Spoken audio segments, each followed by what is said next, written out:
Welcome to the channel. In today's video, we are going to be doing an oil change on this 2012 BMW K1600 GTL. It has 68,000 miles, and this particular K1600 is my own K1600, and I'm actually auctioning it off on eBay with no reserve and free shipping with a starting bid at $100. So that's the lowest I could start it off. The auction ends March 1st. So if you win the bike, or if you're interested in winning a bike, check out the link in the description, and this thing could be heading your direction. An 8mm Allen coming up here underneath the bike.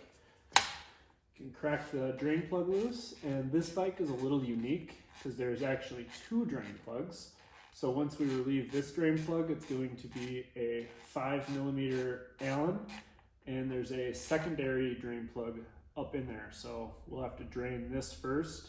Only a portion of the oil is going to come out, and then when this finishes draining, we'll go back up inside the drain hole and grab that second drain plug there. When our oil is draining, we can grab our oil filter.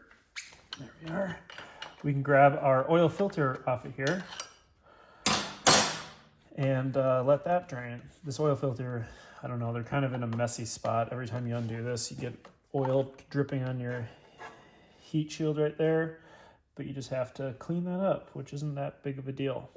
But let this drain, and now we can probably head up under there and check out our drain pan, or our secondary drain plug under there. So now I just have a 5mm long Allen, and I'm going up into the drain hole here, and you can feel it engage, and there's actually little fingers on the oil pan, so it's like kind of, some people get worried about like losing that. Jeez.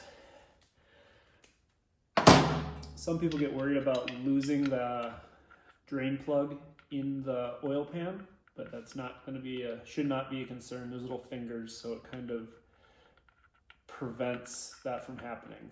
But we're going to get this undone. This one does not have a crush washer. Makes a mess every time. You can see there's that little drain screw right here. Just a little guy. We now have a fresh oil filter that I can go ahead and just spin onto here.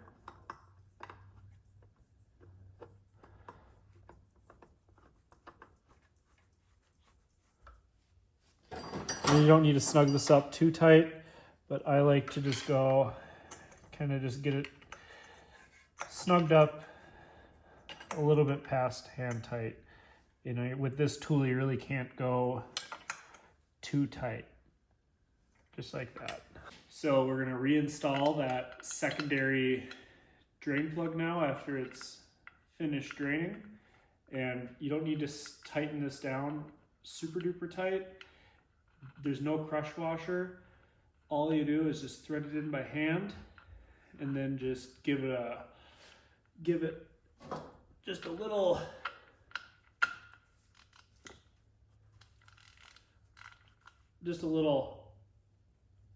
snug, and it's good to go. I just wanted to share this drain plug with you. There's pretty much zero debris on here, which it's not unusual to see a little bit of debris on the magnet on here, but this one has like absolutely none. And then we can get this primary drain plug started, and I'm just gonna take it all the way down with my oily fingers. And then once it fully bottoms out there, I'm gonna take my ratchet and just give it a snug to crush that washer, and that's more than adequate. And then we're just gonna wipe up the oil from our oil filter and clean up the oil around the drain plug. So now it's time to put oil in the bike. So on the right side of our bike, down by your foot peg, is your dipstick. So we're gonna remove that, set that off to the side, and then we can go ahead and start putting our oil in. So what we're gonna do first is we're gonna put 4 quarts of synthetic oil in here, and that's gonna fill up the sump. And then once we put 4 quarts in, we'll put the dipstick back in.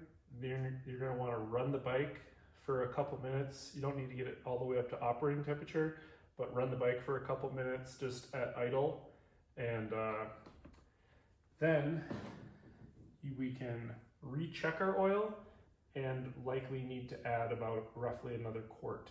So the capacity of this bike is, it's like 4.75 quarts, but majority of the time they'll take all 5 quarts.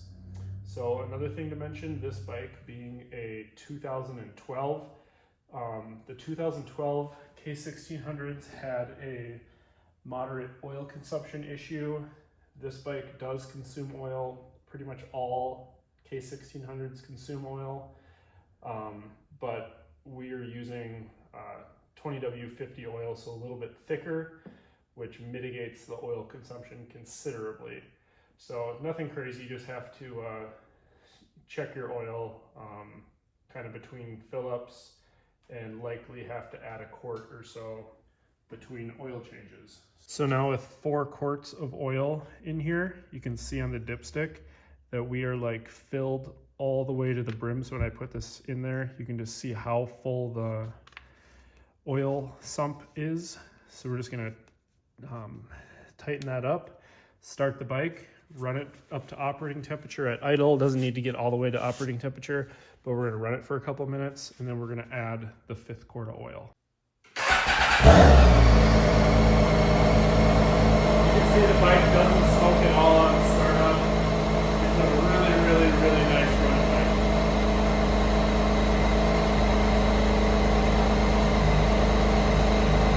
bike. So you can see here, I've idled it up to operating temperature.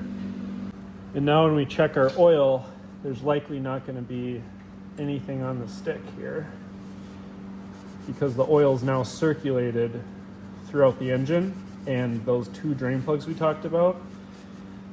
So the engine oil gets pumped around, and that's why when you check the oil of these things, it's very critical that it's done at operating temperature. You can see there's nothing on the stick. So that means, as I expected, we need to add the 5th quart, hence why this bike holds 5 quarts. So very critical step when changing the oil on a 1600. So now let's add our final quart of oil. So this will be quart number 5, and majority of the time these 1600s are going to take a full 5 quarts. So I'm not going to put the full 5th quart in right away, but I'm going to put about 3/4 of it at this drain. We can then check our oil. So clean our dipstick off. This is after I've added that remainder of that last 5th quart, and then have ran the bike all the way up to operating temperature. Nice clean dipstick here. I'm gonna go in, right to the bottom of the threads and out. And you can see the oil level is like right there, perfectly at the top of that max line right there. So that's perfect, right where we need it to be. So reinstall this, and that concludes our oil change. Like I've been talking about, this bike's for sale. So if you're interested in this bike, or you want to know a little bit more about it, mention or comment down below, and I'll answer every single person's comment. But as always, have a safe ride.